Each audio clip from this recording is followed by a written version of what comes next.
Hi, Sweetie. Hi, Mummy Bear. How's your week been? It's been alright. It has been studying, so I'm afraid that I can't say much on the garden front other than having same old, popped out. same old. It's the same old, same old. It's quite boring. But what's rather nice is I have two little plants, kind of indoor house plants, that I have whilst I'm studying. And it's so nice just to have those there on the windowsill with me. It's just a little bit of green. And then because it gets quite cold and I'm just sitting, so it's just like, I then have to go outside. You've said go outside, just even if you just walk out, maybe have a look at the pond and come back in again. It slightly warms you up just doing a bit of movement. So yeah, well, that's what works for me when I'm sitting at my desk all day long. I then go out, walk to the pond, have a look in the pond, ponder life for a bit, ponder at the pond. Ponder at the pond. Yeah, and exactly. Then return, and then you come in from the cold, so you then immediately feel warmer being back in the warmth. Exactly. And you've moved your body as well, so yes, it's worth doing. Precisely. I mean, I do things like I do regular dance breaks. Yes, I hear those. Dance break. I thought you were coming through the ceiling at one point. Yes, it does make a little bit of noise, but it is needed just to get the bottom half of my body moving. Yeah. Sweet pea. And a bit of shoulder ache from sitting at your desk all day as well. But it's nearly all over. Only another week. Is it just a week now before your exam? So because my exams are on Tuesday, Wednesday. Got 2 days of exams. Mm-hmm. Exciting. Such fun, but should hopefully go well. Yeah. So yes. Well, you've worked hard enough. Exactly. How have you been? I've been all right. I've been working hard and I've been pottering in the garden a bit. So I've cut back some more of the grapevine because I'd missed a bit.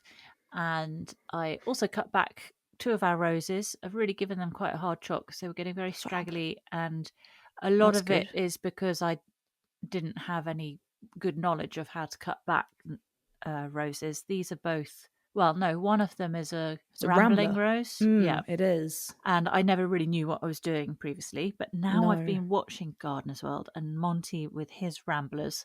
I now know how to prune this thing. So that's all been done.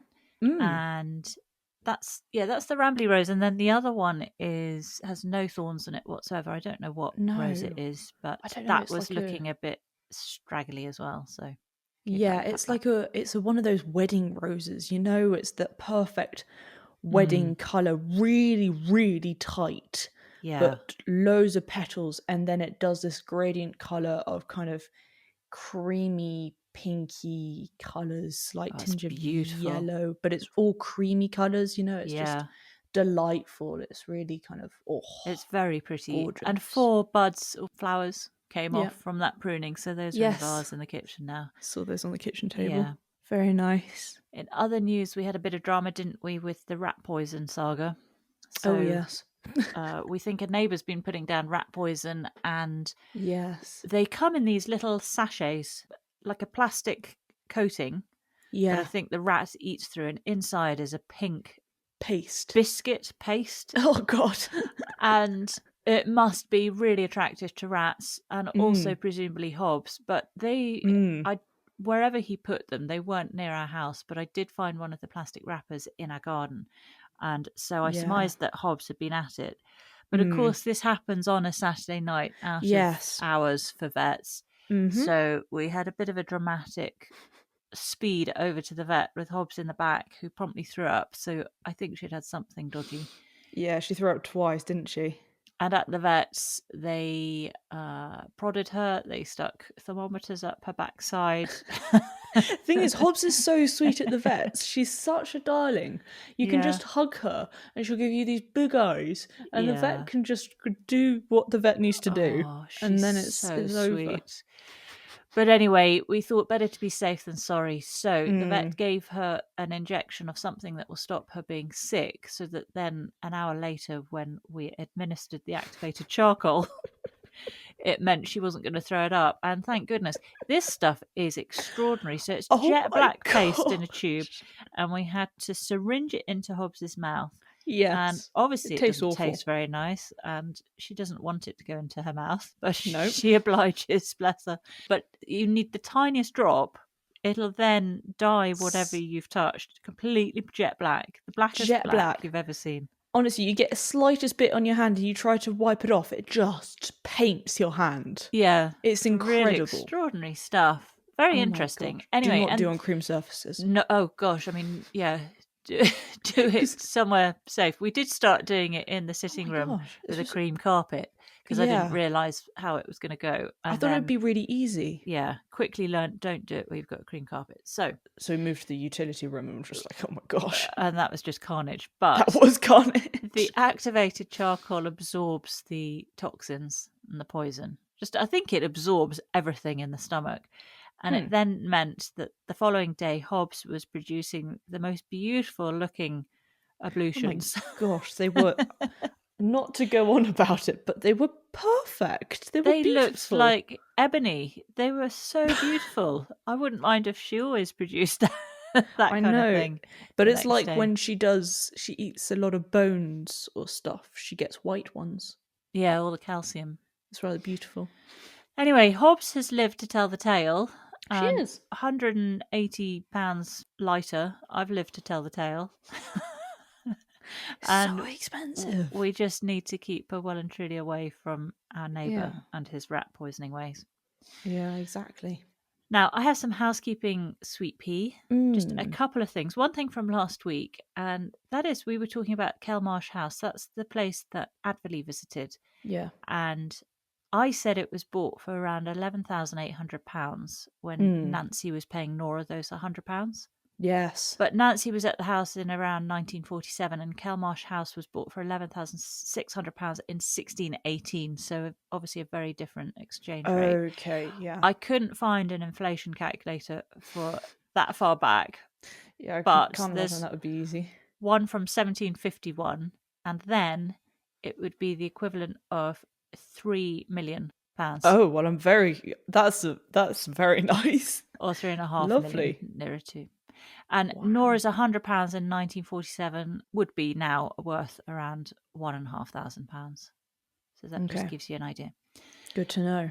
And another thing from last week, I received a message from Clara from, I don't know where from, but she reliably informs us that I was pronouncing that rare pine wrong. So I think we were calling it a Walliemii pine or something like that. Apparently it's like wallaby, so it's Wallamy. It's a Wallamy pine. Oh, that's sweet. That's a cute name. A Wallamy pine. So we completely overcomplicated that. But thank you, Clara, for letting us know. We do this. We overcomplicate things. Sometimes the simplest thing is the best. Absolutely. Wise words, Sweet Pea. Wise words. And then also just something for our American and Canadian friends, possibly, I guess, Australia as well. But I've had a few questions from people in the US and in Canada especially. They've been wanting to know when Gardener's World Winter Specials will be on Britbox. Now, I hadn't heard of Britbox, but this is apparently some sort of app that I think allows you to see BBC programmes or UK programmes when you're abroad. Okay. So my understanding is, I looked into it, my understanding is that currently they're set to premiere the winter specials on the 31st of December.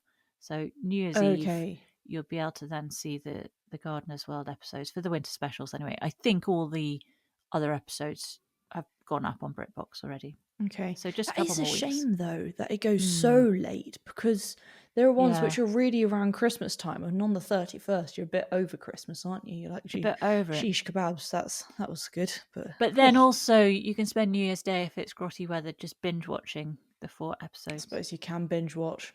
4 hours of Gardener's World under a duvet. Now that is intense. So, Sweet Pea, would you like to hear some No Way news? Absolutely. My first story is slightly sad, so I'll get the sad one over and done with. Yeah, let's get that one out. But we recently recorded an episode of Chit Chats with Tim Marshall. And Tim Marshall's head gardener at Mount St John, and he has had an incredible career, not just in terms of work that he's had, but also in terms of his plant hunting that he's done around the world. Yeah. And one of the countries he visited was Madagascar. Yes. And we had a bit of a giggle because he talked about lemurs, and you and I both thought of the film Madagascar, and we had lots of happy, cheerful thoughts about lemurs. But there's some slightly sad news, Sweet Pea. Oh no. They're apparently facing extinction, which I had absolutely no idea. I just assumed they were in abundance. I just thought you had hundreds and thousands of lemurs running around Madagascar. This reminds me actually of when I did a work experience at the Cotswold Wildlife Park. Oh, yeah. And we had to do tests on which animals were on the red lists around the world. Yeah. And I feel like I remember seeing, or at least them talk, I don't know if they were on the red list or the orange list or whatever. They're on the red list, yeah. I think, yeah, on the red list. But I swear I remember now. It rings a bell. Seeing lemurs from Madagascar. Well, it's a really sad story because lemurs are already battling, various things such as deforestation, so losing their homes, losing their environment. Yeah. But also, I didn't realise that they're a delicacy. Their meat's considered a luxury meat. Oh, come on now, people. So they're now, actually being eaten into extinction. So it's estimated that almost 13,000 lemurs are slaughtered and eaten every year. Why do we always just go around eating stuff and then destroying things? I mean, come on now. Let's just use our brains a little bit. Humans are good at just ruining things, aren't they? No, but we ruin something and then we go and say, oh, it's becoming extinct. Yeah, it's like the dodo. That was eaten into extinction. Well, anyway, it's considered a luxury meat, and also various tales around if you eat the meat, it's meant to keep you young. So one consumer said that, he said, I eat it because I know things like that keep you young. That's what people say in secret in the forest. It keeps you young because of the foods that they eat. So, there's all this magic around eating lemur meat, and scientifically not proven. Obviously not the case. So very sad. So yes, lemurs are on the red list. Oh, poor things. Yeah, I was sad to hear that. They're one of my favourite animals as well. Yeah. But some good news. Yes. Some good nowhere news. Absolutely. In the Netherlands, there's a company called Blade Made, and they are turning discarded wind turbine blades into playgrounds and street furniture. So wind turbines, they have a shelf life of around 20 years, and then they're dismantled. So not really that long in the grand scheme of things. Not that long, no. And the metals are easy to recycle, but for the blades, they're a composite of reinforced plastic, fiberglass and balsa wood. And it's so strong, it needs to be strong obviously, that it costs a lot of energy and money to take it apart again. Of course. And apparently there's 1.3 million kilotons of discarded rotor blades. And really? that amount, that's a lot. Yeah, is expected to double by 2040. Ooh, ouch. Okay. So this company called Blade Made is taking old blades and is making park benches out of them and adventure playgrounds for children. Oh, that's very cool. And by doing this, reusing the blades, it means that there's no new raw materials being made to make all these benches and playgrounds and so on. Yeah. But they're saving 90% in CO2 emissions. Oh, fabulous. So it's a win-win situation. Brilliant. What a great idea, isn't it? That's actually good. They're now trying to put that out across, I think it was Germany and France, who apparently have a lot of wind turbines, to see if that's something that can spread across countries using that source of energy. Yeah, but you said that they're really hard to kind of dismantle because they're such a strong kind of mix of components. When they're trying to create, because obviously it's just a blade, it's a long thing. Yeah. Is it hard, do you think, for them to kind of cut it up and to create because making benches, sure, it's fairly easy to make, but like just put a couple of feet on it. Yeah, exactly. A very long bench. A really long bench. Wow. But for making like playground stuff, that would be a lot harder. You've got to make far more. You've got to cut it more. Yeah. You're absolutely right. It's a good question. Harder. And they do cut it. They cut it 4 ways and use 4 parts of the blade. But double check the article, which I'll put on our website, Sweet Pea. Oh, cool. But they do have to cut it up. But I guess that cutting is significantly less effort required in doing that than there is in getting rid of it completely. Yeah, of course. And also, when you think about it, it's rather ridiculous that the thing that you've created is trying to make exactly a kind of reusable and good source of energy, and then the fact that you've got to go and get rid of it then just kind of using a load of energy. It uses the energy that it created. So Yeah. it's like, okay, well, this is a great way. So I love that. Yeah. It's a brilliant idea, isn't it? I like innovative ideas like that. But as I say, I'll put a link to the website on our website so you can have a look at that. Great stuff. And another very nice story about how in Poland they're using clams to check water purity. Oh, okay. So there's in Warsaw, there's a water pump known as Gruba Kaska, which translates to Fat Kathy. And it's a local landmark there. To get to it, you have to walk 300 meters through a slimy tunnel under the Vistula River. And then you get to the end of this tunnel and you'll find 8 clams hooked up to computers. And the clams are monitoring the city's drinking water. So it's a very clever system. Gosh. When the clam encounters heavy metals, pesticides, or other pollutants, they close their shells, which in turn automatically cuts off the water supply because they're all hooked up. Oh my gosh, of course, because they're closing themselves just to protect themselves from all these. Yeah. So there are these magnets and little diodes on the shells hooked up to computers. So as soon as that reaction occurs where the 2 faces of the clam join, then sets off that process, which then cuts off the drinking water to the city. That's really, really cool. This kind of thing would have been needed back in Roman times. Minus the computers. Minus the computers. If they could somehow figure it out, just, I don't know, like post one person to sleep and live next to the clams just to watch them all day, and then to, I don't know, like sound a siren or something like that. The Romans were so clever, they would have, because it's a mechanical action, isn't it? So the 2 faces of clam closing together, I'm sure they would have been able to link something up to that created another reaction that, like you say, sounded an alarm.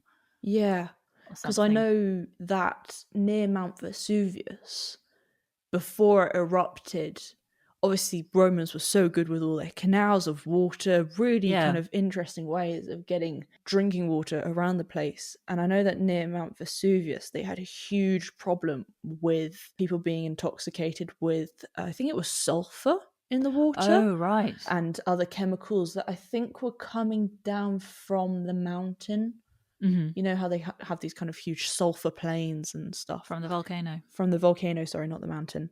Anyway, so it just made me think of that, because they would have needed that, because loads of them got really bad intoxications. Oh, obviously how it did stuff interesting. to the bones. Yeah. Gosh, isn't that interesting? Love that fact. The only drawback, though, is that the clams don't react to dangerous pharmaceuticals, which is a shame because there's a lot of that going into our drinking water. But otherwise, in the event of an ecological disaster, they'll protect the people in Warsaw. Very cool. Right, Sweet Pea, do you have any plant fun facts? I do have a plant fun fact.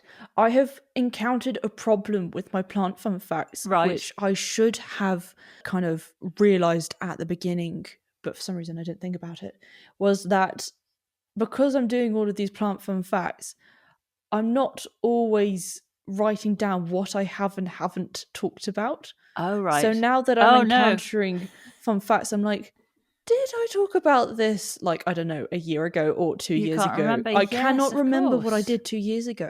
Oh, you know what you're going to have to do? You're going to have to get a spreadsheet. Oh, no. You know I love a spreadsheet. Oh, no.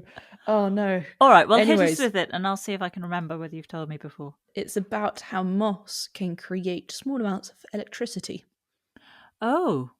It is a new way that, especially Spain, Barcelona, they're looking into how moss linked to photovoltaic cells that kind of hydrate the moss at the same time is a more ecological way than solar panels, which obviously, you know, once you have a problem with them, they can't really be degraded or reused or recycled because unfortunately the materials in solar panels are just not reusable. They're not that fantastic. Obviously they're great when they're working. Yeah. So loads of research is going into using moss. At the moment, moss is creating, I mean, many plants create electrons after they've done the photosynthesis. The electrons go into the soil. Yeah. But they're trying to use moss specifically because it is so easy and responds better to harsher climates, so it can be used more around the world than other plants, obviously, which will kind of go, oh, I'm not going to do anything now because it's slightly raining or it's slightly too damp or too cold or too hot, whatever. Moss is just like, okay, I can carry on. This is fun. Yeah. Anyway, so they're linking up with kind of electrodes in the soil to capture the electrons and then link it into a circuit to then produce energy, electricity. Wow. That's amazing. Yeah, it's very, very cool. There are things called moss tables, which can, they're rather pretty as well. It's a table and you've got all this covered moss and then you've got a lamp and then the moss creates the electricity for the lamp. Which is rather cool. So obviously very, very small at the moment, but they are really looking into it. Especially when you look at how they're using moss to insulate buildings. Exactly. And to increase CO2 absorption and green all those roofs, good things. All that stuff. So if you have entire buildings, there was that concrete that I was looking at, wasn't there? I think it was the Netherlands again, and they were impregnating it with moss. So if you had whole buildings connected up and providing you with electricity as well from moss, moss is just such an awesome plant, isn't it? It is very, very cool. It covers so many bases. That's everything. Such a good plant to have on the planet. It is fabulous, which is why I love it so much when it's just growing abundantly in our lawn. Yeah. Which obviously is not a lawn, it's just moss and other stuff. We have loads, don't we? I really love it. I really like it. It's such an unassuming little plant, yet it's doing so many good things. I know. Anyway, so I thought that was quite good, and hopefully I haven't at all talked about that beforehand. No, I don't think you have. That's a great fun fact, Sweet Pea. Thank you. Yes. What is your animal fun fact? Oh, you're going to love this. So this is a story from the 80s. In a zoo in San Diego, there used to live an orangutan called Ken Allen. And Ken was a bit of an escape artist. So he would keep escaping from his enclosure, and then he wouldn't do anything radical. He would just walk around with tourists, looking at the lions, looking at the penguins, just wandering around, just taking photos with people. Oh, cool. And he escaped by scaling his enclosure wall. So after the first escape, the zoo officials ramped up his security. So they put in a higher wall. They extended it by 4 feet. But this wasn't enough to contain Ken. No. He escaped from this as well. And this time he was a little bit more irritable. Not with people, though. He had a bit of a thing for another orangutan called Otis, who was in a different enclosure. He didn't like Otis. There was a certain jealousy between these two males. And so when he escaped, he went over to Otis's enclosure and just started throwing rocks at him. Oh my gosh, that's just rude. So mean. So he was duly returned to his enclosure. Oh my gosh. And the escapes continued. So the next time he found a crowbar in his pen that workers had left behind. And what he did was he tossed it to one of his female orangutans who was in a neighbouring enclosure called Vicky, and she used it to pry open a window to let Ken out. Oh, Vicky. He then escaped when the moat dried up and just wandered across the moat that was surrounding his enclosure, and he was found taking selfies with tourists. They then thought that he might be jealous of Otis, who had more females in his enclosures. So they ramped up the number of females that Ken had. They put in another couple of them. But instead of that solving problems, Ken was a bad influence on 2 of the females. So he showed them how to use a squeegee that had been left behind by a window cleaner. Oh my gosh. To use that to help them escape. So these 2 girls then go and escape. Oh my god! To be returned to their enclosures. Anyway, the zoo spent roughly $45,000 on new security measures before the escapes finally stopped. I love how Ken's just like, yeah, you're gonna have to spend money on me, people. Oh, fantastic! Good old Ken. Orangutans. You say lemur is one of your favorite animals. Orangutan is my all-time number 1 favorite. It's their absolute favorite. They're also so intelligent. They're amazing animals. They really are. Right, Sweet Pea. We have an episode of Garden as well to have a look at. We sure do. Also, I do just want to say that I'm not sure if you can see, but I've barely got any pages left in my book. It's a This huge is your book. recap book. It's my recap book. We need to order another one. We do. I'm going to get a different colour for next year. Will you get the Same rest book. of this year into that book? Should do, hopefully. Great. It's just enough. Just write smaller. I can't do that. I have big, bold writing. Okay, so this is Gardener's World 2025 Winter Special, Episode 2 Recap. Off we go.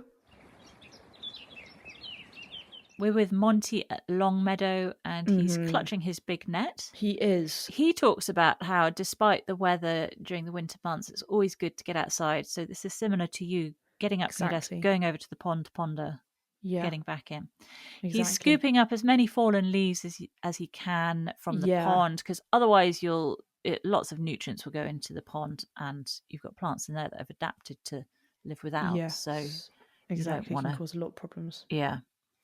So that's something I need to get on and do. It is actually, because we have quite a few trees near the pond, and the leaves just blow straight in there. And there are only going to be more because we're trying to grow more trees near the pond. Yes. It's okay. Not the best idea. It'll be fine.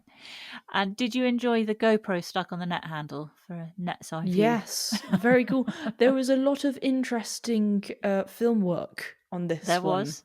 There's more I want to talk about later, actually. There has been on this entire series, this year's Gardener's World, some interesting stuff happening. Yeah. Up in the air, slow-mo, very quick.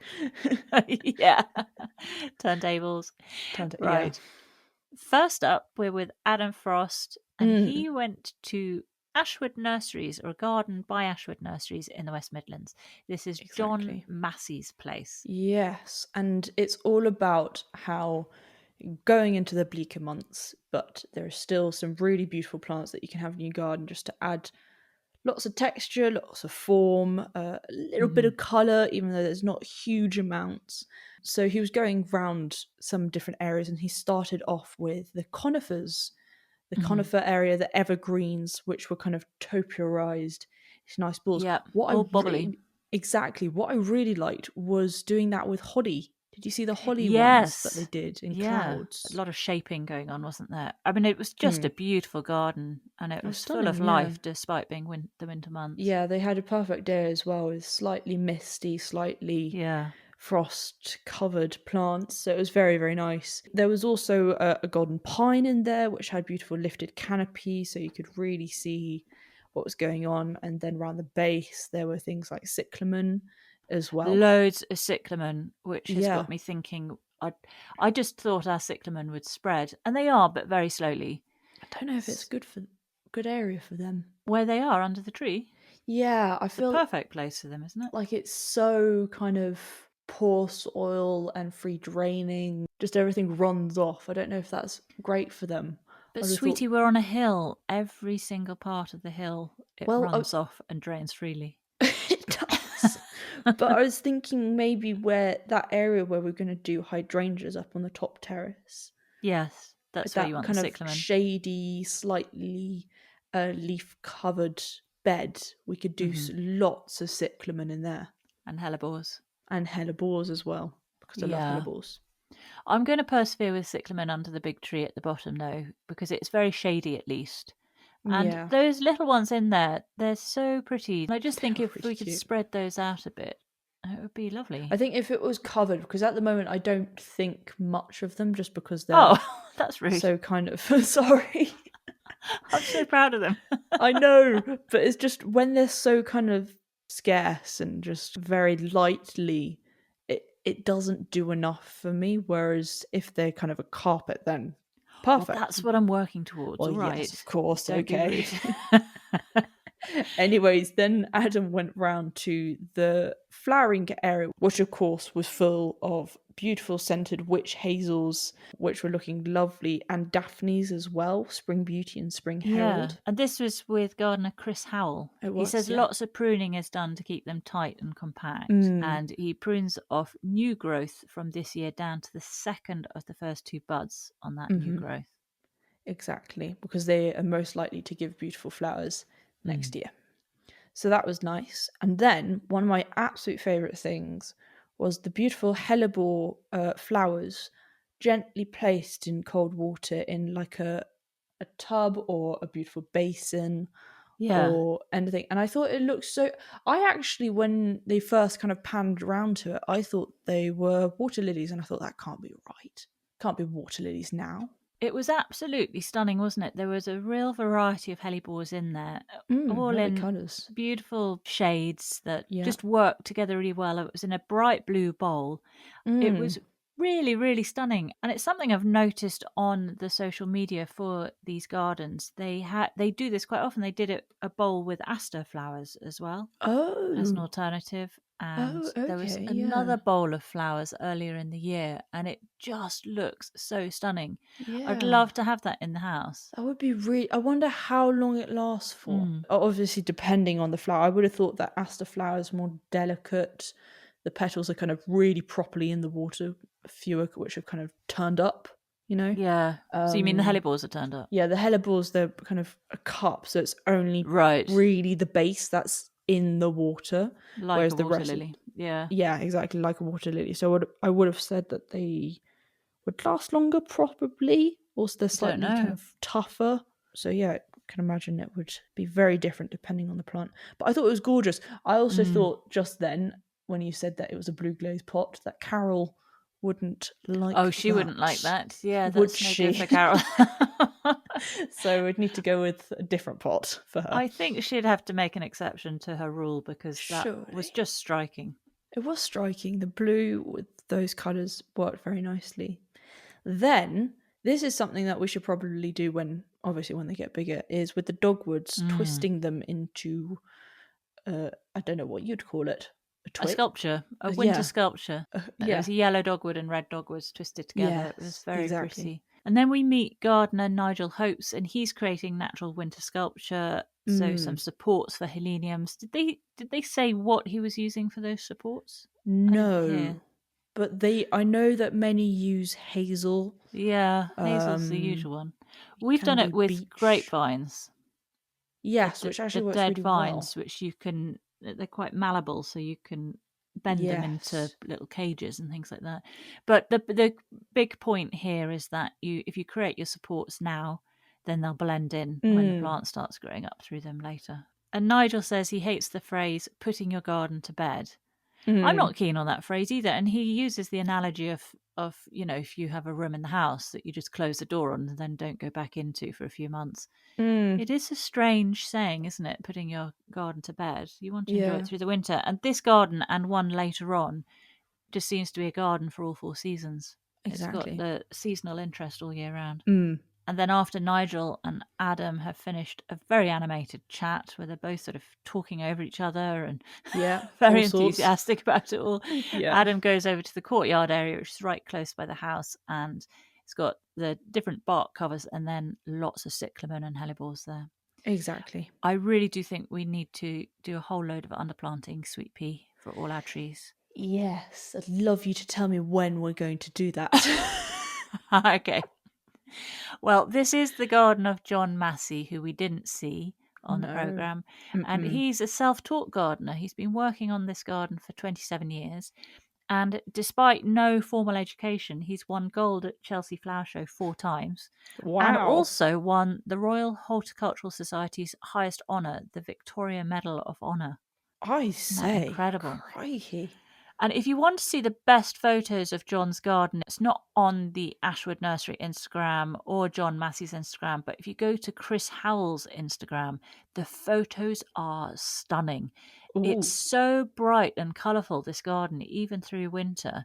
It really is a spectacular garden. I don't know, but the photos are gorgeous, but it's the garden that's so gorgeous. Yeah, of course. Yeah. I don't think you need to be a photographer to capture just how beautiful it is. So Lovely. I'll put a link to Chris's Instagram and you can have a browse through those photos. Absolutely stunning.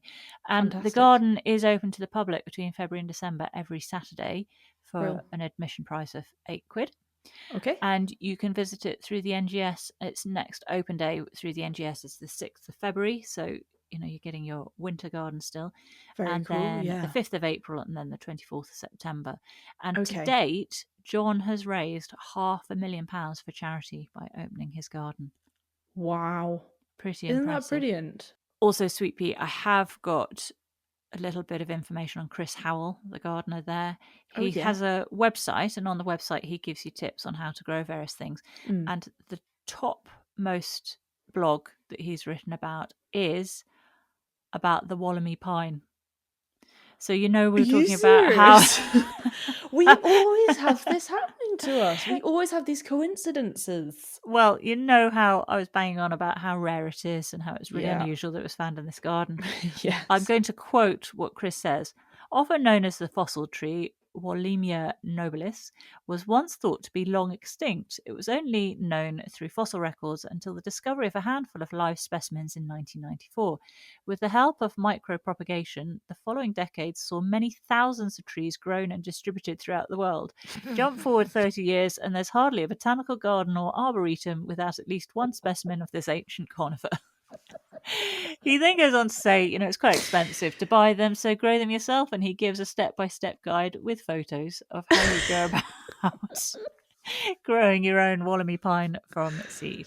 So, oh, now I feel really stupid. I'll put a link to that as well if anyone is wanting to grow Wollamy pines. Yes, because now apparently they're really easy.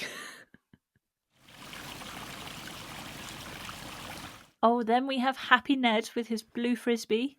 I know, very, very sweet. Before Monty then shows us all about sowing seeds for chilies, because you need super big plants to get the fruits. So do them early, but you need to keep them nice and warm. They cannot even feel a touch of cold. Okay? No, you want to keep them around 20 degrees, he says. A steady 20 degrees day and night. Yeah, even be careful on windowsills because windowsills can get quite cold. Yeah. If your house isn't properly warm. Where did you grow ours? Because you had great success with your chilies this year. Not that you were around to appreciate them, but I did. I had great success with the chilies because we bought the chilies. Oh, they bought ones. This is how you do it, people. That's the way you do it. We bought chili plants. No, all of the ones that I have sown have, I think, one worked out of like 10. Yeah. So I can't say that I am a pro on it. No, I take it back. You're not good with chilies. Thanks. Anyways, Monty said that the great ones to start with are jalapeno and padron peppers. Padrons do not get red because otherwise they get super hot, and you do not want that anyway. So he was sowing those, putting a nice thin layer of vermiculite on top of the seeds because it means there's no crust form and the seeds can easily pop through. Yeah. And then we go to Paul and Pauline McBride's Sussex Prairie Garden in Henfield, West Sussex. And this is an open prairie of plants, and we're seeing it in autumn. So this is another garden for all seasons, and we're looking at it in autumn. And as Pauline says, the garden's coming to its absolute zenith. Yes, because it is obviously loads of grasses, like, in beautiful prairies, and then big, huge blocks and swathes of other plants, slightly kind of not so hybridized and perfected plants like you would with dahlias, cosmos, etc. But they had really nice small flowered plants which are more naturalized plants, and which work obviously very well in prairies. So this is 8 acres of garden, which Paul and Pauline planted in May 2008. And Pauline goes on to say she met the man of her dreams in France, who is Paul. Very Paul romantic. was a gardener for the Wargraves in the Somme, and he says Pauline had her pick of all the gardeners and chose me. I want to know what Pauline's role was at the Wargraves in the Somme. Was she a gardener as well? But it sounds like they had a fun time. It does sound like they had a fun time. And also, I'd like to know how many she had to pick from. Yeah. And what happened to the rest? Yeah, anyway. Exactly. Is it like The Bachelor? Yeah. Well, did you get any of the plants, Sweet Pea? Yes. So he talked about, first of all, the Persicaria orientalis. Huge plant, 6 foot tall, it can get to, but it is an annual, so it's perfect, and it's a nice kind of staple to kind of put around the garden, and you just kind of see it. It's good kind of repetition. There were then grasses like Panicum rebrown, I think you say, lovely one with fluffy flowers. Exactly. That was one of Paul's favourites, wasn't it? Yes. And there was also a linear transparent, which Pauline talked about at the end, which was very nice and frothy, and you can really see through it as well. Then there were things like a button bush, which I hadn't heard of before. Didn't know what that was, but I thought it was rather pretty and exactly what it says on the tin. It creates these beautiful kind of button seed heads, which are really nice to look at. And obviously then when it kind of goes to winter and you've got your monochromatic look of the garden, it looks really nice having all these structures, balls and spikes and everything, because unfortunately you just can't have that much colour in winter. So that's when the form comes into its own. And I particularly liked the little white Sputnik flowers when they showed a photo of what it looks like in the summer. I thought those were gorgeous, those little flowers. The was it the Cephalanthus occidentalis? Yes. Paul goes on to explain that for maintenance, it's in the late winter and spring that they cut down the plants, and then they can see all the perennial weeds. They get rid of those, and then they put down a 15 centimetre layer of mulch. This is a common theme, the whole mulching, isn't it? Exactly. And that not only smothers the weeds, but also retains the water because they're on quite clay soil there. Yes, very good. And then the worms just do their thing of putting it in, which is great. Other plants that they had was a really nice Turkish sage, which is the beautiful phlomis, which I think works very nicely with the button bush because they're both kind of these bubbles going through. Are very, very nice. And then, of course, asters are going to be right there. So out at this time. And then they talked about the giant Scottish thistle, which was Paul's favourite plant. Well, the way he approached it, though, was if I was a plant in the garden, I'd probably be the giant Scottish thistle, which I don't know where that came from. I have no idea either. Pauline asks, why is that? And he says, because I'm a little bit prickly. Because, of course, he's Scottish, isn't he? And then Pauline says she would be that Molinia transparent because she's big and beautiful, but you can see right through her, which was an interesting choice. How would you answer the question, Sweet Pea? I don't know what plant I would want to be. I reckon you'd be a Natalie G. pom-pom dahlia because you're tall, elegant, and you have a peachy face still beautifully full of collagen. A little bit of context. Poor mummy is going through the menopause.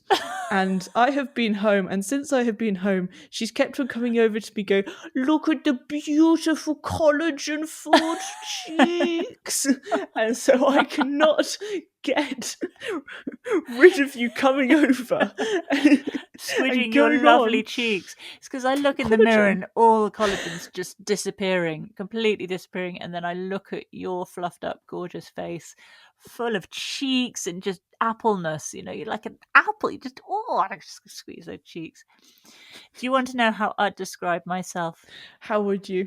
I'd be a giant hogweed because it's tall, looks innocuous enough from afar, but don't touch, or you're in all sorts of trouble. Well, Paul and Pauline's garden was formerly called Sussex Prairie Garden, but it seems to have had a recent name change to Sussex Prairies Wild. And you can visit it. It looks like it's open through the whole of August each year. And I'll put a link to their website. But it's interesting on their website, they talk about a new project that Paul and Pauline are involved in for the garden. It seems they don't do anything by halves. Although they got the 8-acre garden part, it's part of a 32-acre farm, and they're planning to rewild the entire place. They say Sussex Prairies came from nature, and so over time it will return. Okay, crikey, wow. Back to Mont's Ned and his blue frisbee. And Monty is now potting up, he's putting in some beautiful little violas. It's a rocky viola blue he's putting in with this beautiful juniper called Blue Star. So the two colours look very nice. And it's in a pot, so he's just scraping off that top layer of soil because no more nutrients in that. And he's just putting a nice kind of perlite compost mix into there, as well as then the rocky blue violas. Well, then we join Ashley Edwards in Padstow last summer, and he's talking soil health. So he's at Martha Prideaux's Prideaux Walled Garden in Padstow. Yes, exactly. And We hear a bit about the history of it. It's been a garden for over a century, growing fruit, veg, and cut flowers, grown for the big house and surrounding village. But in the 80s, the gates were closed and weeds took over, and the soil's vitality waned. Then the new owners, so this is Martha and her husband Nick, they came in 2019, and the place is full again. The soil needed rejuvenation, but they've been getting rid of a lot of those harder weeds, and it looked resplendent, didn't it? It did look really amazing. I loved also the long path with the catmint on either side. I thought that was going to be such a nice fragrance when you're just walking down it, and obviously buzzing with bees. Absolutely. They love that, don't they?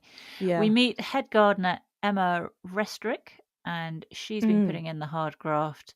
She said initially they were no dig, so they covered it all with cardboard and put green waste compost on, and then everything started to spread and self-seed around. So there's lots and lots of diversity in the garden. Yeah, exactly. She talks about various ways of enriching the soil. So one of them is she smashes up some charcoal, which she adds fine powder.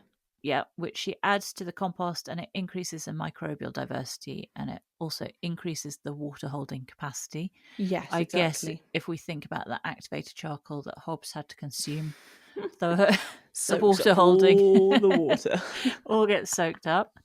Yeah. And then they treat the kitchen waste with bokashi. Yes, which we've heard of lots. Yes. That's the new way of doing it, people. It's not, I don't think it's that new, Sweet Pea. That's been going for quite a while. Okay, it's the way of doing it, people. It's the way of doing it, people. And essentially it pickles or ferments the food, doesn't it? Yeah, which we know is also good for our gut bacteria to eat fermented foods, isn't it? Yes, it is. That's exactly what all those drinks are. What are they like? What are they called again? Kombucha and things like that. Yes. Oh gosh, I forgot the name. It's my favourite thing also because back in my apartment, the commercial centre next door has a huge supermarket, and I found that they do literally a whole range of loads of different types of kombucha. Oh, great. And I haven't hugely been into it until now, and I went there and I thought, oh, you know what, I'm going to try this. I tried it once because I was having a really sore throat and I was feeling ill, and obviously when you're studying med school, you cannot be ill. That is the worst thing you can do because it takes days out. You haven't got time to be ill, have you? Have not got time to be ill. So I got some of this kombucha. It was absolutely amazing, and it would be like a treat that I would get on Saturdays, would go and get kombucha. Well, I wonder about those bottled kombuchas because some of them are very sweet, and I feel if sugar's being put in, that surely the sugar is counteracting all the goodness of kombucha because nasty bacteria feeds off sugar, doesn't it? Well, I did look at the kind of ingredients, and the ingredients are very good, and I don't remember there being sugar in them. Oh, interesting. Well, that's good news. What I really like is that when I look at the ingredients for the stuff that I'm having, there's not really anything that I can't understand. You know, the weird names that you look at and you're like, what is that? Scary stuff. Well, so Emma's got a new bed going. She's mulching the bed with compost and then going to plant dahlias. And then she's sowing some low-growing green manures, which you've done, haven't you, with Phacelia? Yes, which is lovely to do. She's using buckwheat, Phacelia and clover, and that just brings a lot of nutrition to the soil. They're the best ones. They are, apparently. So that means that wildflower strip that you've done with all the Phacelia in, you're actually making what we want to be a rubbish strip. You know, you don't want really nutritious soil there, do you? You put all those Phacelia in. Oh, well, maybe that's why that beetroot is growing that's so why perfect. The beetroot's looking so good in your wildflower strip. We need to rethink that strip. We do. Anyways, they were doing some broad forking into the soil, which did look so much fun, actually. I could have had a great day out doing that. Do you remember Michael Kennard talked about that when we had a chit-chat with him? Michael Kennard from Compost Club. And he talked about broad forking. Do you remember he had a friend who had very clayey soil, and so he talked about how he's helping his friends with the soil, trying to get some nutrition in, so broad forking. So that's what it was. Okie dokie. And so they showed how bindweed really thrives on that super compact, edgy stuff. Yeah. And then how there was some beautiful, nice soil that had been perfectly replenished and was all nice and crumbly. And that was with Hannah Jones from an organisation called Farm Carbon Toolkit. And she's basically been with Martha and Emma on their journey, providing advice and kind of analysis of the soil. Exactly. And I tried to find out a bit more about Farm Carbon Toolkit, and it seems to be an organisation who, and I quote from their website, are committed to supporting farmers and organisations across the agri-food sector to produce food and other products within climate and nature positive systems. Okie dokie. And then towards the end, Emma shows us a couple more techniques that she uses for soil health. And one of them is using local seaweed, which of course you're going to have great access to in Padstow, aren't you? Well, that's what I wish we had. And she mixes it with molasses, which apparently makes a really good feed. But that surprised me because molasses is... What is that? It's the sugar syrup left over from... the refining process for making all your refined sugars and things. So when we were talking earlier about your kombucha and my concern about there being sugar in it, it's interesting that you would take that byproduct and be putting it into your soil. Oh, then what was the bit about the vinegar? Well, that was with oyster shells. So you submerge oyster shells inside of vinegar to release the calcium. Oh, okay. This is making sense now. Because I didn't, when they said molasses, I was like, what is molasses? Well, the cider vinegar and oyster shells is interesting because when we go to France, I'm quite partial to snails. I do enjoy a bit of escargot. And you're always left with a huge amount of pretty white snail shells. Yes. And I wondered if this same process would work with that because there's obviously calcium in the snail shells. And so if you submerge that inside vinegar, will that release the calcium, and then you can put that on your garden as well? Oh my gosh. I would imagine that could work. I'll look into it anyway for housekeeping for next week. We should try that out if we ever can find some escargot. What it does do, though, Sweet Peas, it shows where we are within society. So we don't have access to oyster shells. But we do have access to snail shells. I've just realised, kind of put our stake in the ground there, haven't we? Now people know.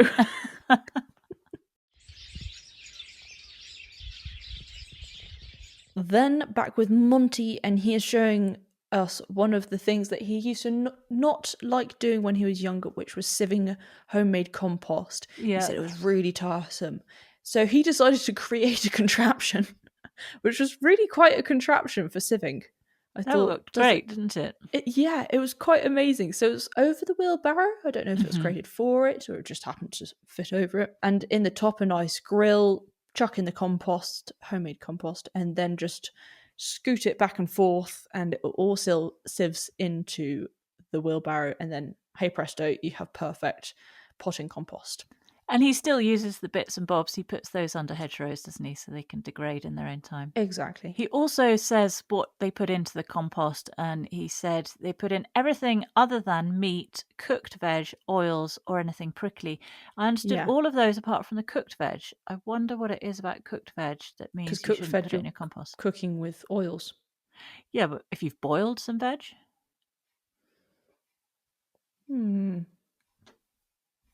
Well, I'll leave you with that thought.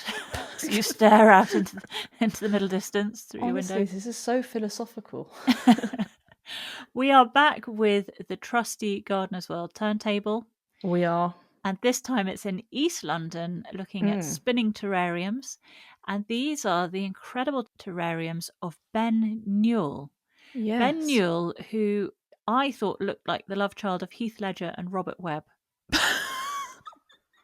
That is such a good point. I thought he looked fairly similar to someone I had seen. Obviously actors. Yes. I think that's who he is. Well, Ben grew up with a concrete yard, and his mum wasn't particularly green-fingered. She tried to grow an ivy and failed, which sounds like someone else I know. Don't be rude. Your ivy houseplant that's now just a stick. I'm frowning. He has a small one-bed flat in London, and he's had to move 4 times in the last 4 years. Yeah. And with terrariums, it's meant that he can just bring them with him. Now, nice and Ben easy. shows us such an array of containers that you can use for terrariums. He really opens up the world of terrariums, doesn't he? So you don't think, I've got to first of all start with an expensive glass jar. Exactly. A Tic Tac box. Yep. A lava lamp. A plastic honey pot. Yep. It was fantastic. There was it looked like a lantern, was it a lantern? Could have been. You know, with kind of really pretty shape with lots of little windows. Yeah. Anyways, thought that was gorgeous. Anything, but also, really. Yeah. But also, wasn't it funny, the really cool... Now, this reminded me of Taskmaster, was the filming of Ben walking through London with that... I don't know what kind of view this is, but where from above, where he's walking and it's just looks like a... Do you know what I mean? Yes, I do know what you mean. It's some sort of a GoPro that I think you put, and it is what they use in Taskmaster. Yes. You have a camera that gives a 360 view. It's called something like a fisheye view. Yes. So it gives this kind of wraparound view, 360. Yes, you're absolutely right. And they were doing that with Ben, weren't they? They did that with Ben. I thought, I'm very happy for them to carry on doing these kind of angles. They're very cool. Well, that was appropriate for terrarium, wasn't it? I think so. It worked really well. It was fantastic. And Ben talks a bit about his background. He said, and this made me very sad, he said, I had a lovely childhood until the age of 8. And you were just dreading what happened. And he said he lost his father and then his brother when he was 12.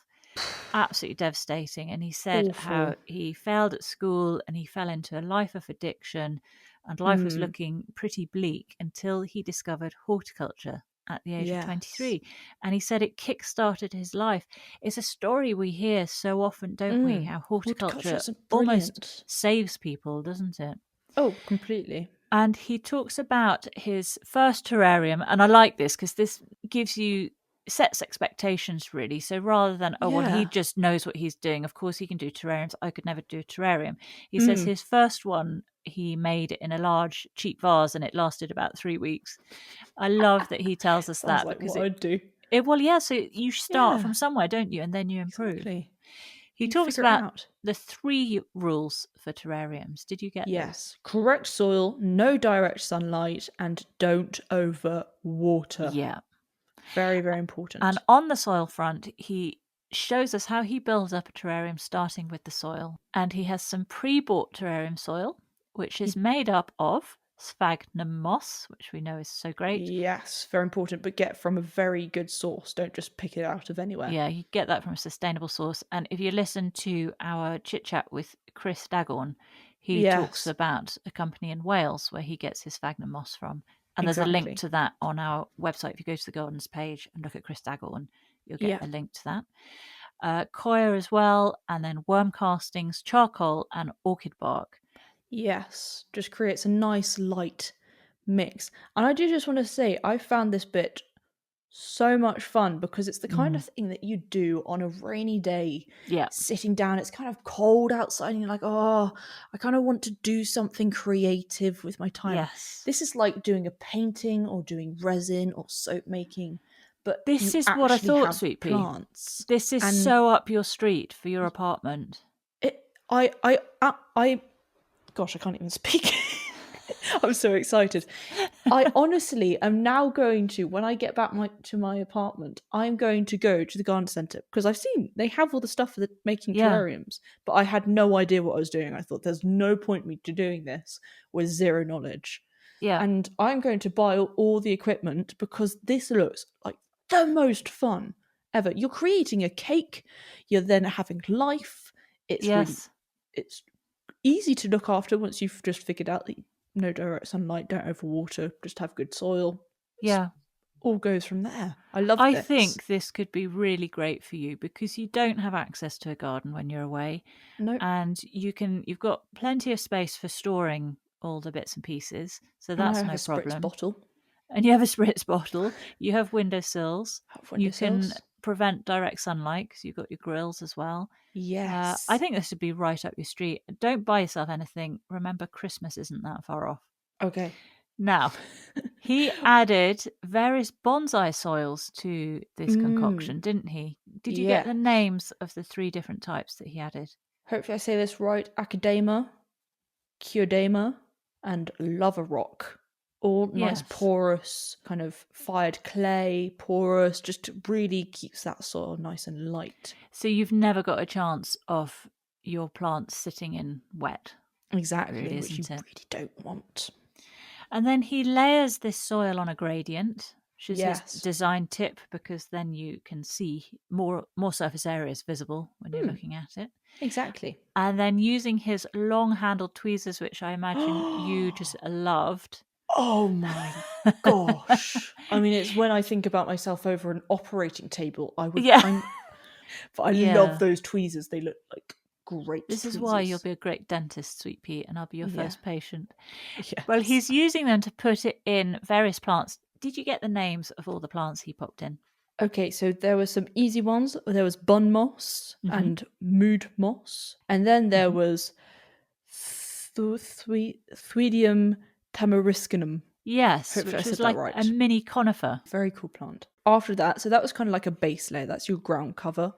And then he was gently taking cuttings of a string of turtles, getting this plant. Oh, so it's like a great plant. That's your ivy replacement. That could hang from the top of your bookcase. Exactly, and I'm sure it will like me more than that ivy, honestly. So he took a cutting like you would any cutting just above a leaf node. Yep. And then gently placed it on top of the moss, which was obviously on top of the soil. Because the roots will dangle down, they will find their way down in there, and then they'll root. So it's that nice amazed and easy. me. I didn't think you would be able to just lay it on top of the moss. I would have thought you'd at least need contact with the soil. I think the moss creates a kind of perfect hydrated environment in itself, so I think that works. And then he had also Saxifraga, which I thought was a gorgeous plant. I liked this more than the string of turtles. Yeah. Saxifraga was really nice. And then an Oakley fig as well. He was putting in there. And then he says, someone said a terrarium shouldn't look that good on the day it's planted, and it is so true, isn't it? When you plant a garden, it takes a while for that to all sort of flesh out, but a terrarium got instant impact. So it'd be so satisfying for you to do that, Sweet Pea. I'm definitely doing this. This is on the list. And then he pops a twig on top and he gives it a water. He adds in a little explorer, little figurine, and Bob's your uncle. There he has his terrarium. And I loved how he used dinosaurs as well in some of his terrariums. I think that's actually really cool. So cool. Well, terrariums is a whole part of horticulture that I don't think about, Sweet Pea, or didn't until this segment, and now it's all I can think about. But at least 4.5 million people do, as that's how many followers Ben has across the various social medias. So he's just created this terrarium movement, it seems. Oh, it's fabulous. He's founded a company called Worcester Terrariums, and according to his website, he's not only won gold medals at the RHS Chelsea Flower Show and RHS Spring Show for his display gardens, he's also partnered with renowned brands such as Disney, Marvel, and Paramount. What? I wonder if you've seen any in any of your Marvel films. Oh my gosh, Can you imagine? I'm now going to be looking out in Marvel films for tiny terrariums. Oh my gosh. He's written a book called Hello Tiny World, an enchanting journey into the world of creating terrariums. I'll put a link to that. It's available on Amazon and through Ben's website. But he also makes and sells his terrariums online. And also he does this lovely thing where he hides terrariums around Worcester for members of the public to find. Oh, that's sweet. That would be so much fun. I absolutely love that. Well, I really want to chat to Ben, so hopefully we can get him on a chit chat. Oh, that would be amazing. Fingers crossed.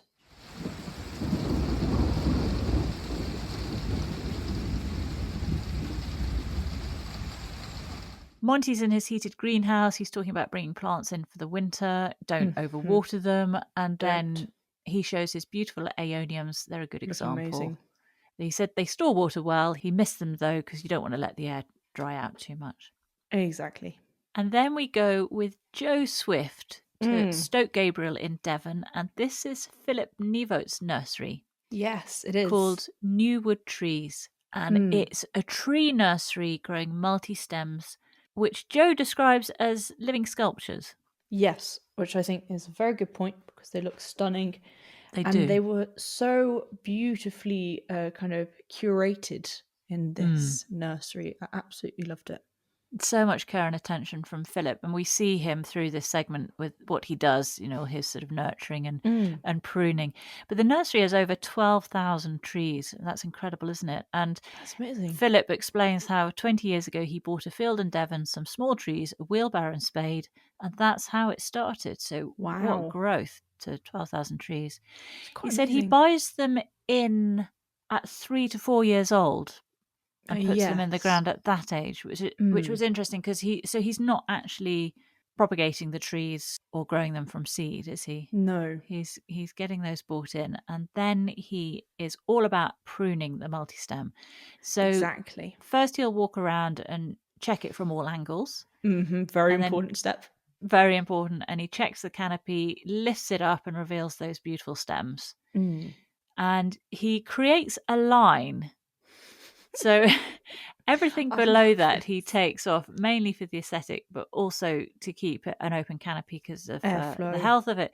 But he imagines he's walking around this tree with a piece of string, an imaginary piece of string. Yeah. And it's funny because Joe gets so involved with everything, but you see him really stand back there as Philip is literally holding an imaginary piece of string as he walks around. And you can see Joe's just thinking, but I can't see the invisible string. And also, how long is an invisible piece of string is the question. He's so good with his improv, Joe, isn't he? He's a bit of a comedian. I reckon he could be on the stage with his comedy. I think so as well.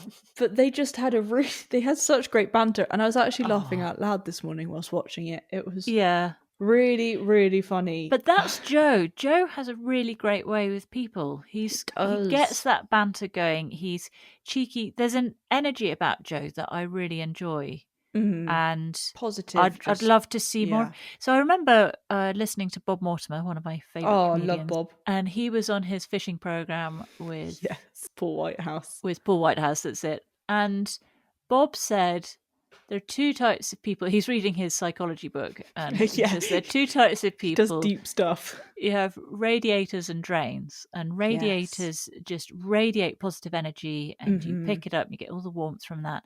And drains drain it all away. They're just negative energy, and we often talk about that, don't we? I say gravitate towards positive givers. Yeah, even when people are really down, they can still exude kind of a positivity and and so that's A, what you want to be, and B, that's who you want to gravitate towards. But Joe is one of those. I would say he's a radiator because everything he talks about, there's a slight cheekiness to it, there's an enthusiasm to it, there's just a joyfulness with Joe, isn't there? And an energy. Yeah, he's someone I would want to just chat with all the time. I think he's absolutely brilliant, and therefore he has such a good way when he is with guests. Yeah, he gets the best out of people, doesn't he? Gets the best. And so they were just chuckling about everything, and just Philip was walking around with this stupid piece of invisible string. And you're like, come on now, where is this going? But he was giggling a lot as well. I think Joe was making him giggle. It's just lovely. I love his wit. I think he gives horticulture a good name, doesn't he? He does. And then my favourite bit was when then they had to go to the slightly bigger trees, the ones which were hornbeams, which were in a perfect state. They were absolutely stunning. Really, obviously, very well looked after by Philip. And Philip went up his ladder because he had to get a proper bird's eye view of his tree so he could snippity snip with his pair of shears. Yes, important to use manual shears. He said if you use mechanical shears, you get a very topiary look, which isn't what he's going for. Not at all. And I loved how immediately Joe was like, so what do you do when you're looking around other people's gardens or you're walking past someone's garden and you're just like, oh my gosh, I could so just snip that and it would look so much better. And then how he's actually gone up to people and said, do you mind if I just cut it? Can you just imagine? Take that branch off? Oh my gosh.